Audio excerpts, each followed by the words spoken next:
the channel. I hope everybody is doing well.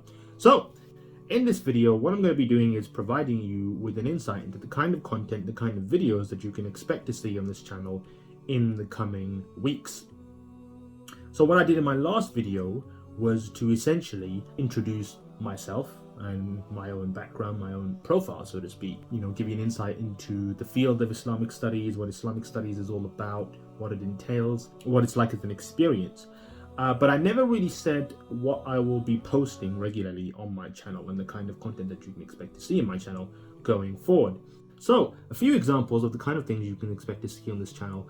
One of them is, let's say, an introduction to the Islamic sciences. Now, what do I mean by that? What I'm going to be doing is introducing the various Islamic sciences, first off, as a general hierarchy. Now, what does that mean? How the Islamic sciences are categorized and how they're structured, and which one is placed where in accordance with its importance and its necessity, right? Now, of course, all of them are necessary and all of them are important, but they are categorized in a certain way in accordance with their, you could say, priority that one would take over another.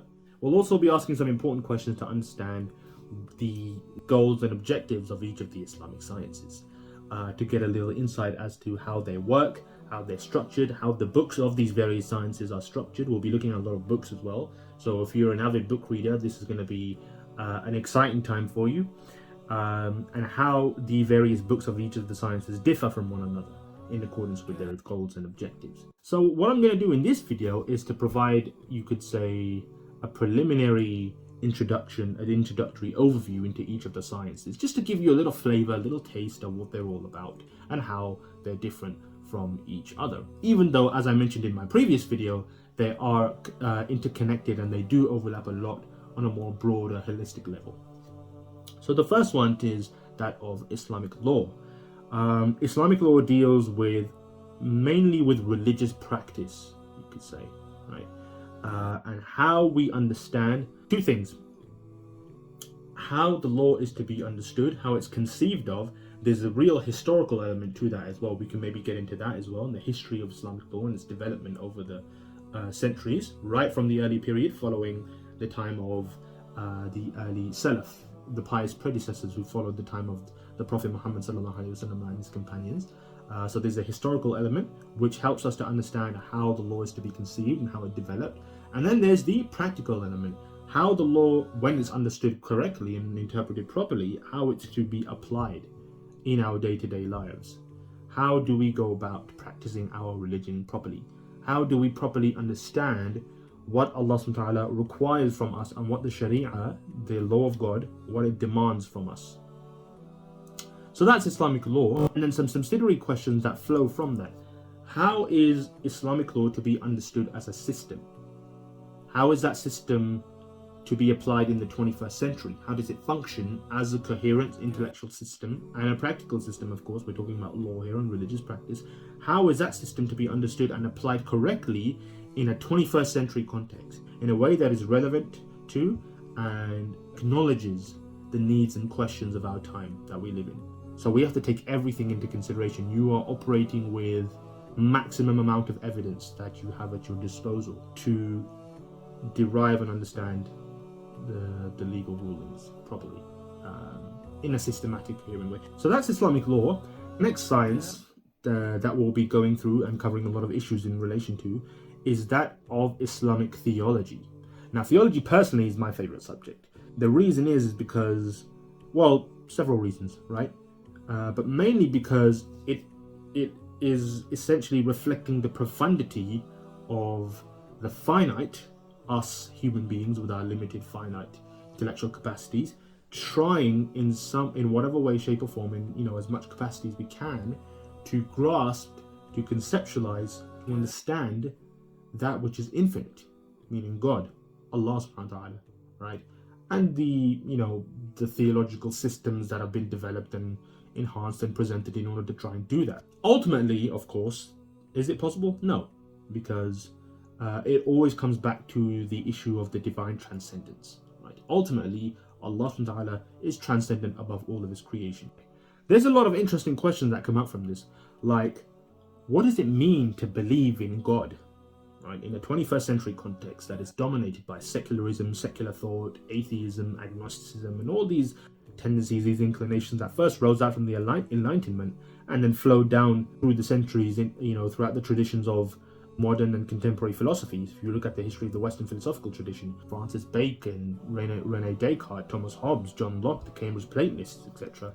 All these different traditions that influenced the thought processes and the intellectual systems that predominate the modern world. So against that context, we have to ask seemingly very basic questions, but very profound questions at the same time as well. Again, what does it mean to believe in God in the 21st century? What does God even mean? This word God is something that everybody takes for granted, really. And once we start unpacking it and unpicking it and dissecting it, it becomes clear. Well, one thing that becomes clear is that this word God and how we understand this word God is going to affect everything else around it. Issues of divine unity, issues of divine existence, issues concerning divine agency and the sort of attributes that we associate with God. And in the books of Islamic theology, you find whole chapters dedicated to the divine attributes, or what they call Asma al-Husna in Arabic. How is God to be conceived? What kind of God are we talking about? Are we talking about Buddha? Are we talking about Jesus? Are we talking about Yahweh? What are we actually referring to when we use this word God, right? Because if we don't even know what the word God means, we're not in any position to make claims about God, right? So I think the first thing we need to do is establish a sound theological conception so we can actually answer the question of what do we mean by the word God. It always has to start from there.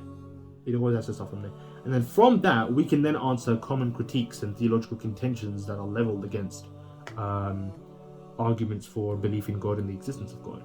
One of them that comes to mind, probably the most popular one, is that of theodicy, right? You see this a lot with the Christian tradition, the problem of evil, that if God is all good and all powerful and all loving, then why does evil exist? How can evil exist? Other issues like prayer. How is it possible to maintain a personal relationship with God? Can God speak to human beings? Can God hear us? Can God hear our prayers? How do we maintain that personal contact with God if he is so transcendent and transcendent beyond his creation? So same way we saw with the law, it's the same case in theology, that a lot of the main issues that come up are primarily concerned with human language, and we have to take a step back and establish a paradigm of language, right? A sound theory of language before we can answer these questions. It's the same case in law. It's also the same case in theology as well. Okay, so that's introduction to the Islamic sciences, and then the next thing, the next kind of category of content I'd like to push out on this channel is book reviews, right? I'm an avid book reader, right? And I do believe that having a strong appreciation for books and for reading and a willingness to read often and to read anything and everything is crucial, right, to succeeding in Islamic studies. So what I'm going to be doing on the channel every once so often is taking one book, one or two maybe, and just going through them, give you an overview, what it's all about, what the objectives are, how the book is structured, what level it's at, whether it's a beginner level, intermediate, or even advanced level, and just to go through, maybe even read through a little bit of it, just to see the kind of content that it offers and the level of detail that it goes into. So that's book reviews, and then what I'm also going to be doing is book recommendations, right? Book recommendations will be similar to book reviews, but I'm going to be covering a lot more books as opposed to just one or two that I would do in the book reviews. Book recommendations, I'll be taking a handful of books, and especially those that I think are really important for beginner students of Islamic studies, and they're really good in helping you get a good grasp at the very basic level of each of the Islamic sciences. I'll be going through what I think are, ones that are the most helpful, again, for getting into Islamic studies, and just to give you an idea of the kind of books that, I find have helped me greatly in the past, whether it's things that I read for leisure or the things that I read for aiding my own studies. So that's the lowdown of what you can expect to see on my channel in the near future. If there's anything that you would like to see that I haven't mentioned, feel free to drop them down in the comments below. I'll be more than happy to take a look. Thank you very much for watching. I hope you've enjoyed this video. I hope you found it beneficial. If you want to see more, click the subscribe button, and also click on the link to my latest video you can find right here.